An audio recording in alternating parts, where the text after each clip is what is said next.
if we could move on with the a further instalment of the Councillor Henry Murison show, with the notice of motion number 16 on cycling provision in Newcastle. Councillor Murison.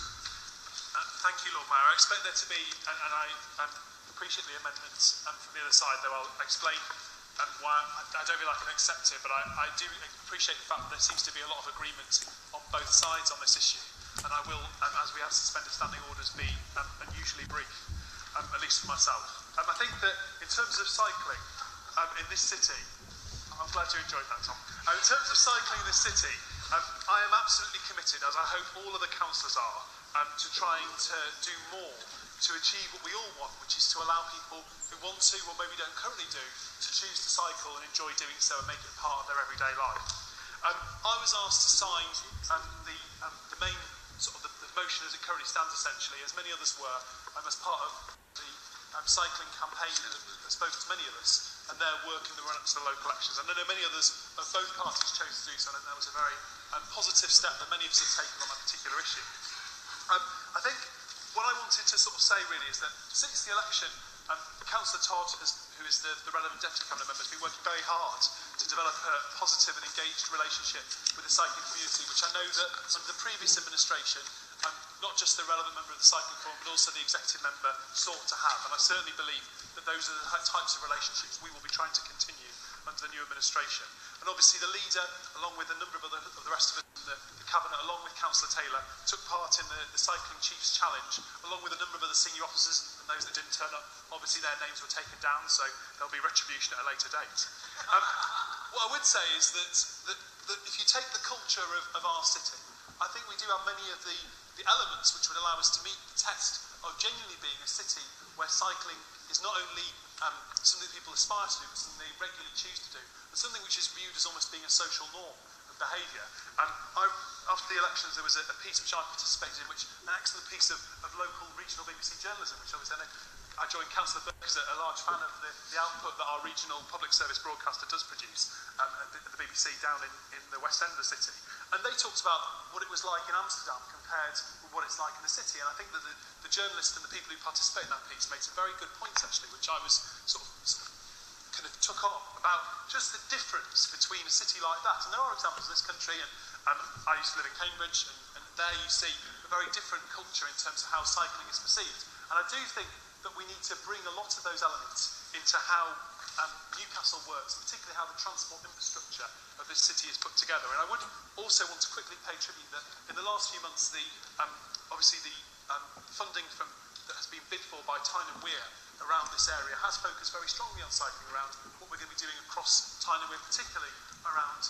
school children getting to school. And I do think that policy direction across the wider city region is an incredibly positive one, and we that as a city council should very much support and pay tribute to our colleagues, both who work for the ITA, but also other councils who supported that initiative, because I think it's a very positive one that they've taken.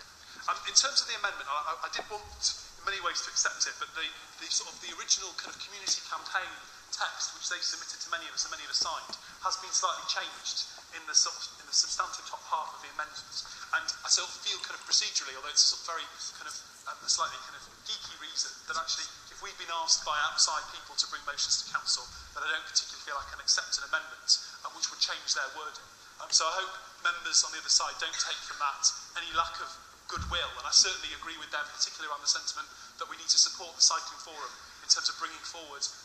the draft cycling strategy and coming to a point where the whole cycling community, as well as officers and in particular obviously us as councillors across both sides, support an agreed way forward to genuinely transform not only our cycling infrastructure but the attitudes and the behaviours of residents, not to force them on their bikes but to create a culture and environment in which they choose to get on them. Thank you, Lord Mayor. Councillor Todd. Thank you, Lord Mayor. In seconding the motion, I'd just like to echo Councillor Murison's points and sentiments about the amendment. But I think we are obligated to the cycle campaign to treat their statement with integrity and perhaps not alter it. However, the Newcastle Cycle Forum, as I've discovered, is a vibrant and robust organisation which will certainly be interested in sort of looking at all the things that have been submitted to the Council tonight in the context of taking forward the cycling strategy, on which there's been, generally speaking, fairly positive comment, no real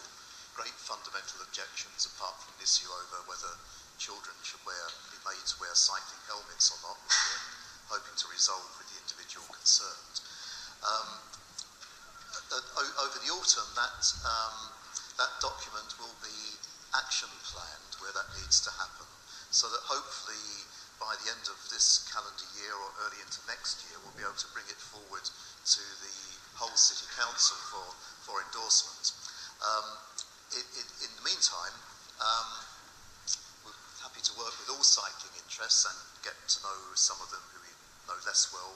get to know them a lot better. I would certainly encourage more members of council to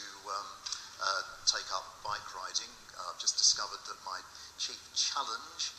is Councillor Ali, who apparently doesn't ride a bike, but we're going to adopt her as our project. I was greatly enamoured to realise after 20 years of not riding a bike, because I have nowhere to keep a bike where I live, I was able to get on a bike in the tour we did at the city centre and not fall off it. So it just kind of comes back to you naturally if you've, once you've got used to it. Sadly for me, transition Jesmond and councillors Hardman and Boyle then took me out on the cycle ride around Jesmond one Sunday afternoon, and I've been sore ever since. In places I'd rather not talk about. But both of those experiences were actually really interesting because you discovered really the shortcomings of the cycle laneage that we have, the terrific level of abuse that cyclists get from motorists and from people standing on the pavements. And I must say that latter part was a bit of a revelation to me. So it's a learning journey to me, but I'm on my bike and getting there, and I'm sure really once we bring the cycling plan back to City Council, it should really meet, I think, the aspirations of both sides of the council and of the various cycling groups, which means in the new year we could get on with really doing some substantial improvements to the city's cycle lanes, the relationship between cyclists and other groups, and many of the other